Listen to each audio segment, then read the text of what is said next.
নমস্কার বন্ধুরা, welcome to ST unique sports.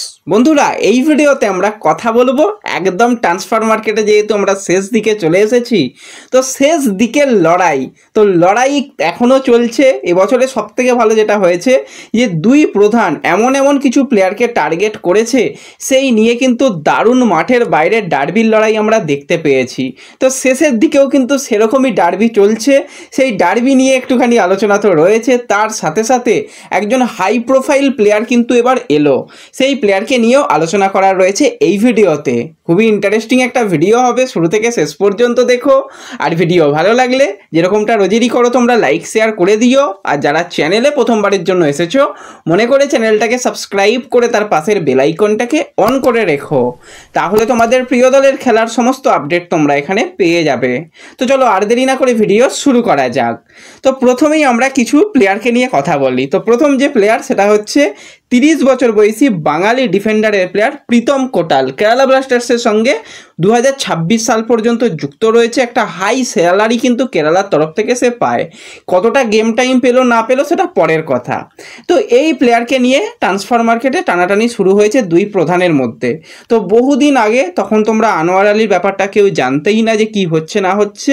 তার আগে থেকে কিন্তু ইস্টবেঙ্গল এই প্লেয়ারকে নেবার ব্যাপারে একটা ইনকোয়ারি হালকা করে রেখেছিল, যে সে ট্রান্সফার মার্কেটে অ্যাভেলেবেল হচ্ছে কি না, তাকে পাওয়া যাবে কি না। কারণ ইস্টবেঙ্গল চাইছিল যে ডিফেন্সকে শক্তিশালী করতে। তো যাই হোক, সেই জায়গাতে কিন্তু অনেক ভালো ইস্টবেঙ্গল প্লেয়ারকে পেয়ে গেছে আনোয়ার আলী, যার সাথে দীর্ঘমেয়াদী চুক্তি ইস্টবেঙ্গল কমপ্লিট করে ফেলেছে। তো ইস্টবেঙ্গল পরবর্তী সময় আপুইয়া হাতছাড়া হয়ে যাওয়ার পর জিকসান সিংকে ট্রাই করে। তো জিকসান সিংকে একদম ফাইনালি নেবার ব্যাপারে কথাবার্তা এমন পর্যায়ে নিয়ে চলে গিয়েছিল, শুধুমাত্র কিছু পেপার ওয়ার্ক বাকি ছিল। তখন তার ট্রান্সফার মার্কেটে যেরকম ভ্যালু ছিল বা যেটা ট্রান্সফার ফি ছিল, সেটা 1.8 কোটি টাকা, আর ইত্যাদি ইত্যাদি সমস্ত মিলিয়ে মিশিয়ে ওই 2 কোটি টাকা মতন। তো সেই জায়গাতেই কিন্তু মোহনবাগান এসে অনেকটাই দাম বাড়িয়ে দিয়েছিল জিকসান সিংয়ের।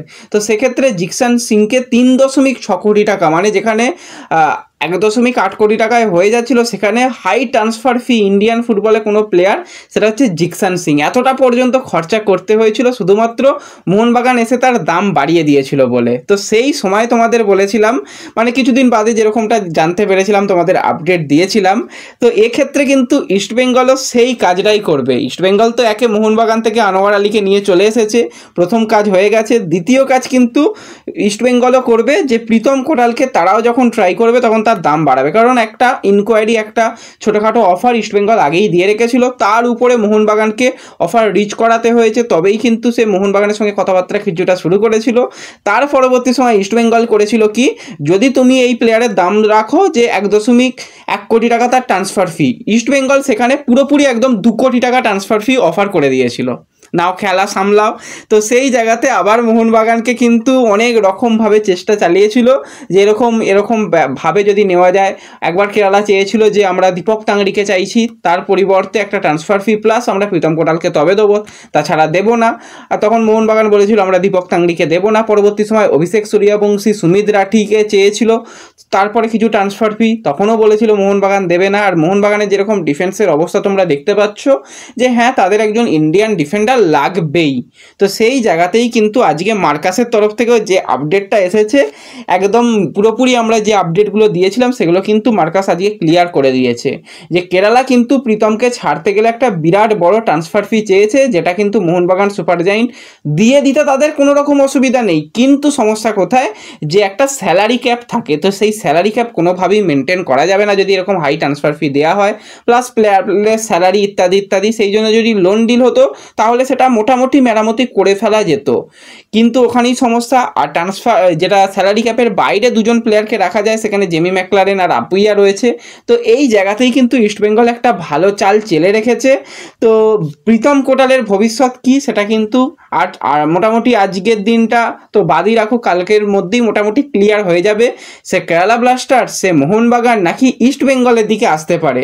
ইস্টবেঙ্গলে আসার রাস্তাটাও কিন্তু ওপেন রয়েছে। এবার যদি প্রীতম ভাবে যে না, আমি মোহন মোহনবাগানই, আমি মোহনবাগানেই খেলবো বা আমি মোহনবাগান ছাড়া আমি ইস্টবেঙ্গলের দিকে যাব না, সেটা আলাদা ব্যাপার, সেটা নিয়ে কোনো রকম ব্যাপার নয়। কিন্তু ইস্টবেঙ্গল রীতিমতন যেরকমভাবে জিকসানের দাম মোহনবাগান চড়িয়েছিল, ইস্টবেঙ্গলও কিন্তু প্রীতম কোটালের দাম চড়িয়ে দিয়েছে। ট্রান্সফার মার্কেট কিন্তু এরকমটাই বলছে, মার্কাসে তোমরা আপডেট থেকে কিন্তু এরকমই জিনিস পাবে।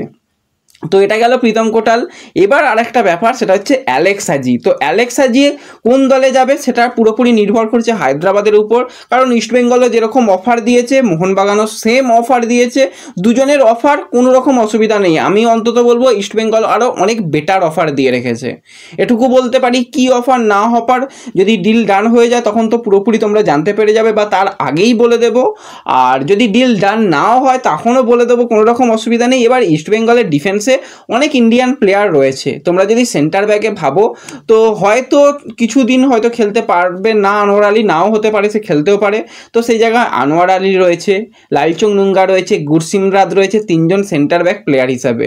রাইট ব্যাক প্লেয়ার হিসাবে অ্যালেক্স হাজি খেলতে পারে, সেই জায়গাতে কিন্তু মোহাম্মদ রাকিব রয়েছে, প্রভাত লাগড়া রয়েছে, রিজার্ভ টিমের একজন প্লেয়ারকেও কিন্তু রাইট ব্যাকের জন্য ভাবা হচ্ছে। তো সেক্ষেত্রে অ্যালেক্স হাজি কতটা এসে গেম টাইম পাবে সেটা অ্যালেক্স হাজিও ভাববে। তো অনেকগুলো ব্যাপার রয়েছে এর মধ্যে। যাই হোক, এই ব্যাপারটা নিয়েও সেটা মার্কাস জানিয়েছে যে এই মুহূর্তে পুরোপুরি হায়দ্রাবাদের উপর নির্ভর করছে অ্যালেক্স হাজির ভবিষ্যৎ, যে তারা কি করতে চায় এবং তারা তাকে ধরে রাখতে চায়, কারণ সব প্লেয়ার যদি ছেড়ে দেওয়া হয় তো সমস্যা বাড়বে। এবার বাজারে একটা প্রচণ্ড পরিমাণে ভুয়ো নিউজ ঘুরে বেড়াচ্ছে যে অ্যালেক্স হাজি নাকি পিএসসিতে গেছে। তো বন্ধুরা, তোমাদের কাছে বলে দিচ্ছি এরকম কিন্তু একদমই ব্যাপার নয়। অ্যালেক্স হাজি আর আরও একজন প্লেয়ার, আমার নামটা এই মুহূর্তে মনে পড়ছে না, উইঙ্গার পজিশন বা অ্যাটাকিং মিডিওতে খেলে ইন্ডিয়ান প্লেয়ার, সেই দুজন প্লেয়ার কোনো রকমভাবে তারা যেতে পারবে না পিএসসিতে, কারণ তাদের যেটা স্যালারি, খুব বেশি স্যালারি তো নয়, সেই স্যালারি কিন্তু দিয়ে দিয়েছে হায়দ্রাবাদের যেটা পুরাতন ম্যানেজমেন্ট। তো সেক্ষেত্রে তারা চাইলেই পিএসসিতে যেতে পারবে না, আর তারা গেম টাইম পেয়েছে, স্যালারি পেয়েছে, সমস্ত কিছু তারা পেয়েছে, তো সেই জন্য তারা যেতে পারবে না। তো আরেকটা প্লেয়ার হচ্ছে আব্দুল রবি। তো এই দুটো প্লেয়ারের ব্যাপার কিন্তু আলাদা, বাদ বাকি প্লেয়ারের কথা বাদ রাখো, তো এই দুটো প্লেয়ার চাইলে কিন্তু পিএসসিতে যেতে পারবে না, এটাই হচ্ছে মেন ব্যাপার রয়েছে। তো এই আপডেট দুটোই রয়েছে এই দুজন ইন্ডিয়ান প্লেয়ারকে নিয়ে। তো শেষ বাজারে কিন্তু ইস্টবেঙ্গল খেলে দিয়েছে। তো দেখা যাক, খেলার রায় তো আমরা বুঝতে পেরে যাব, কারণ 31 তারিখেই ট্রান্সফার মার্কেট ক্লোজ হয়ে যাবে, সেখানেই কিন্তু সমস্ত ব্যাপারই ক্লিয়ার হয়ে যাবে। এরপরে যদি আমরা কথা বলি একজন বিদেশি প্লেয়ারকে নিয়ে, একজন স্প্যানিশ প্লেয়ার, 30 বছর বয়সী স্প্যানিশ সেন্টার ফরওয়ার্ডের প্লেয়ার জিসু জ্যামিনেজ। তো জিসু বলা যেতে পারে, তো বা জ্যামিনেজও বলা যেতে পারে। এই প্লেয়ারটা কিন্তু সুপার লিগ 1 অর্থাৎ গ্রিসের টপ টায়ার লিগে খেলছিল, সেখানে কিন্তু 2025 সাল পর্যন্ত একটা ক্লাবের সঙ্গে কন্ট্রাক্টেড ছিল এবং তার বর্তমান মার্কেট ভ্যালু 7.2 কোটি টাকা। ক্লাব কেরিয়ারে কিন্তু এমএলএসের মতন জায়গায় 55 ম্যাচ খেলার অভিজ্ঞতা রয়েছে। পোল্যান্ডের ফার্স্ট ট্রায়াল লিগের ক্লাব, সেখানে কিন্তু 121 ম্যাচে 37 গোল এবং 22টা অ্যাসিস্ট করেছে। তো মেন পজিশনই সেন্টার ফরওয়ার্ড, একদম যাকে বক্স স্ট্রাইকার বলতে পারো, সেই বক্স স্ট্রাইকারের প্লেয়ার। সেই জায়গাতে কিন্তু অনেক ভালো সে ফুটবল খেলতে পারে এবং প্রচণ্ড গতিশীল প্লেয়ার, তার গতিটাও কিন্তু খুব ভালো রয়েছে, যেরকম তার খেলা দেখলাম। তো এই প্লেয়ার কিন্তু এবার ডিমির পরিবর্তে আসতে চলেছে। তো ডিমির পরিবর্তে কিন্তু জিসু আসতে চলেছে কেরালা ব্লাস্টার্সে। ডিমি এতদিন ভালো সার্ভিস দিয়েছে কেরালা ব্লাস্টার্সে, তো সেই জায়গাতে এরকম একজন প্লেয়ারকে তারা নিয়ে আসছে। এবার তাদের অনেক বিদেশি প্লেয়ার রয়েছে, তাদেরও কিন্তু জাসিয়া সটেরিও ছিল, জাসিয়া সটেরিওকে খুব সম্ভবত তারা রাখবে না, তাকে ছেড়ে দেওয়া হবে এবং ডিমির পরিবর্তক প্লেয়ার হিসেবে কিন্তু এই জিসুকে তারা মোটামুটি চূড়ান্ত করে ফেলেছে এবং অফিসিয়াল কনফার্মেশনও তোমরা খুব তাড়াতাড়ি হয়তো পেয়ে যাবে। তো দারুণ প্লেয়ার, একটা হাই প্রোফাইল প্লেয়ার সিগনেচার হয়েছে কেরালার দিকে। তো অবশ্যই নজর থাকবে, কারণ যেভাবে ডিমি খেলেছে কেরালাতে সেই রকম পারফরমেন্স তুলে ধরতে হবে বা তার থেকেও ভালো পারফরমেন্স তুলে ধরতে হবে। ডিমি যে স্যালারি পেত তার থেকে কিন্তু অনেক বেশি স্যালারি পাবে এই জিসু প্লেয়ারটা, তো তার দিকে কিন্তু আমাদের অবশ্যই নজর থাকবে। আর যেখানে নোয়ার মতন, লুনার মতন বিদেশি প্লেয়ার রয়েছে, সেখানে এই প্লেয়ার বল সাপ্লাই তো খুব ভালো পাবে এবং সে যদি ঠিকঠাক ডেলিভার করতে পারে তো কেরালার কিন্তু আক্রমণ ভাগটা দারুণ তৈরি হয়ে গেছে। তো কেরালা দলকে নিয়ে কিন্তু পরবর্তী সময় অবশ্যই আলোচনা করা যাবে। তো এই ভিডিওতে এটুকুই আপডেট শেয়ার করার ছিল।